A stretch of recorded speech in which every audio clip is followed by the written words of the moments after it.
Coming from the past, because candidates have a low JAMB score in UTME JAMB examination and the fact like the low performance wasn't their fault. So they came up with a lot of assumptions, and those assumptions are the misconceptions of today.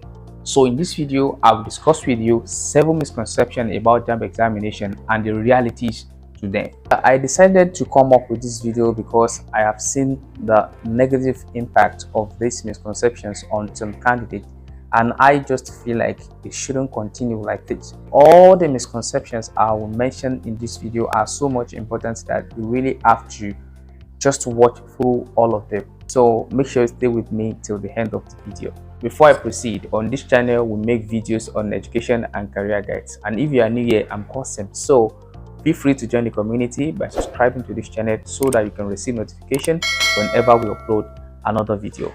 Without any further delay, let's go into the video. Misconception number 1 is JAMB use negative marking. I have seen a lot of candidates saying this, maybe because they are not contented with their performance after the result was released, or probably they just have to find something to justify their performance. So they came up with the assumption of JAMB uses negative marking. If you're watching this video now and you don't know what negative marking means, negative marking is a kind of marking system that are adopted by some of the examination bodies, maybe also in Nigeria, in which candidates are fined with 1 mark of missing a question.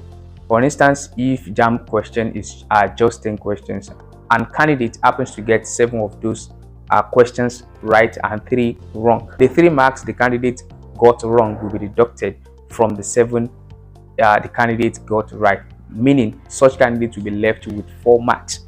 So people assume probably JAMB use this kind of marking method. JAMB has no any official statement or on such marking system. JAMB is not using a negative marking.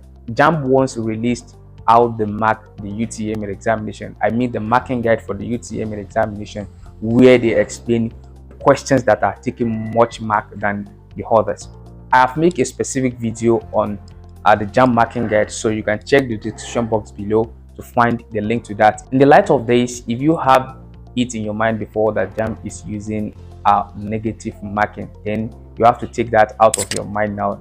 JAMB is not using a negative marking. The next misconception is JAMB set advanced questions beyond O-level syllabus. When some candidates get into the examination and they cannot attempt some of those questions that are given to them, they conclude and assume that JAMB set questions beyond O-level syllabus. So it is a very wrong assumption, or let me say a misconception, for you to say that JAMB is setting questions beyond O-level syllabus, because JAMB released the syllabus for the UTME examination. Personally, I've gone through the syllabus and I've seen nothing beyond the O-level. If you have been preparing for JAMB examination beyond the O-level syllabus, you better stop it now and focus on the O-level syllabus. Just stick with the O-level syllabus and the success is yours. The third misconception is you can write UTME JAMB examination well and still fail the exam. I've also had a lot of candidates talking about this. Even when I'm not involved in the conversation or in the gist, I've had a lot of people saying that you can write JAMB examination well and still fail the examination. Then if you're having such mentality, I can say that you are rightfully wrong. Rightfully wrong in the sense that JAMB examination is a kind of examination that there are multiple choice questions, like and you can write such examination and you think you have did very well, which you might be wrong. Because most of the people that came up with this assumption are the people that they sat for the examination. They think they have attempted the question very well, which they might be wrong with that. And that can occur maybe due to the fact that such candidates are not patient enough to understand the instruction very well before attempting those questions. So I want to tell you now that there is no way you can attempt the JAMB examination well and you still fail the exam. The next misconception is JAMB will deduct your mark if the computer submit automatically for you. It is expected of you, and it is the normal thing for you to attempt the JAMB examination and submit the examination yourself when you are done. But in some circumstances or situation whereby you were not able to finish the examination before your time is up and the computer automatically submits the examination for you. So many people think or assume that JAMB can deduct mark for that. I want you to understand and get this to your mind now that if you are not able to submit the examination yourself and the computer submitted automatically for you, there is no mark will be deducted for that. In fact, there is no any other penalty even apart from deduction of mark, because it is programmed that when your time is up, the computer will automatically submit the examination for you. If you are unable to submit the examination yourself and the computer submit for you automatically, there is no penalty for it, not even deduction of mark. The next misconception is JAMB do intentionally fail candidates.